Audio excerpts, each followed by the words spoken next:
ஸ்ரீம் குருவே நமக. அனைவருக்கும் வணக்கம். சிவதக்ஷின் ஆஸ்ட்ரோ அண்ட் வாஸ்து சேனலுக்கு தங்களை அன்புடன் வரவேற்கின்றேன். இன்னைக்கு வாஸ்துவை பற்றி பார்க்கலாம். வாஸ்து அப்படிங்கிறது பஞ்சபூதங்களும் ஒருங்கிணைஞ்சு ஒரு விதமான கட்டமைப்போட கட்டக்கூடிய ஒரு வீட்டுக்கு பேர் தான் நம்ம வாஸ்துப்படியான கட்டுற வீடுன்னு நம்ம சொல்கிறோம்.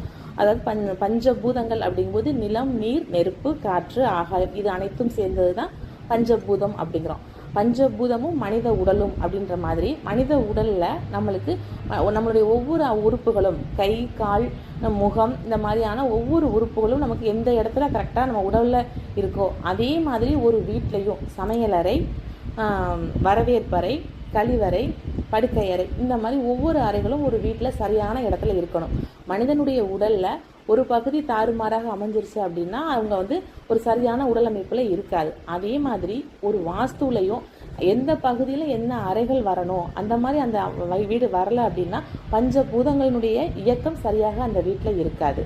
ஓகே, அப்போது நம்ம பஞ்சபூதங்களையும் நம்ம உடம்பையும் எப்படி கனெக்ட் பண்ணணும் அப்படின்னா ஒரு உடலில் மூளை அதாவது மூளை அப்படின்னு கரெக்டாக நமக்கு இருக்கணும். அப்போ அந்த மூளை சரியில்லாத ஒரு மனிதன் எந்த மாதிரி அவனுடைய செயல்பாடுகள் இருக்கும், அதே மாதிரி ஒரு வாஸ்து சரியில்லாத ஒரு வீட்டில் ஒரு மனிதன் இருக்கும் பொழுது அவனுடைய செயல்பாடுகளும் அதே மாதிரி தான் இருக்கும். தான் என்ன நினைக்கிறான்றதை அவனுக்கே தெரியாமல் ஒரு செயல்படுவான் மூளை சரியில்லாதவன். அதே மாதிரி வாஸ்து தோஷமுள்ள ஒரு வீட்டில் இருக்கக்கூடிய நபராலையும் அந்த மாதிரி தான் செயல்பட முடியும்.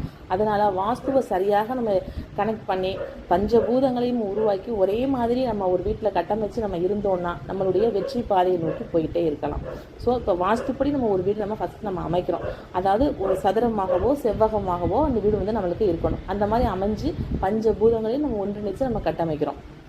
ஓகே, இப்போ வாஸ்துப்படி நம்ம ஒரு வீடு அமைக்கிறோன்னே வச்சுக்கோங்களேன். கரெக்டாக நம்மளுடைய வீடு வாஸ்துப்படி அமைச்சாச்சு.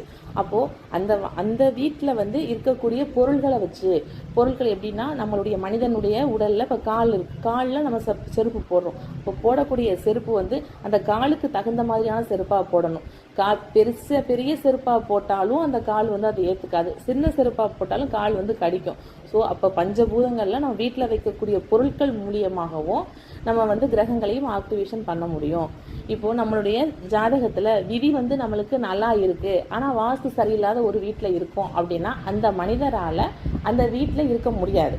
ஏன்னா அவனுக்கு விதி நல்லா இருக்குது, ஆனால் வாஸ்து சரியில்லாத வீடு. அப்போது ஒரு வேலை நிமித்தமாகவோ இல்லை ஏதோ ஒரு சுச்சுவேஷனுக்காக அவனுடைய உடல் அந்த வீட்டில் தங்காது. ஆனால் விதியே சரியில்லாமல் ஒரு வாஸ்து சரியான ஒரு வீட்டில் ஒருத்தன் இருந்தாங்க அப்படின்னாக்கா அப்பொழுது அவங்களுக்கு நல்ல ஒரு எதிர்காலமும் அருமையான ஒரு வாழ்க்கையும் அவங்களுக்கு அமையும். அதனால் ஒரு வாஸ்து முறைப்படி நம்ம ஒரு வீடை கட்டணும் அப்படின்னு சொன்னால் அது நமக்கு ஒரு நல்ல ஒரு வாழ்க்கைக்கு நல்ல ஒரு முன்னேற்றத்தையும் வளர்ச்சியினுடைய அடுத்த கட்டத்தை நோக்கி நாம் செல்லலாம். ஓகே, மீண்டும் சந்திப்போம். நற்பவி நல்லதே நடக்கட்டும்.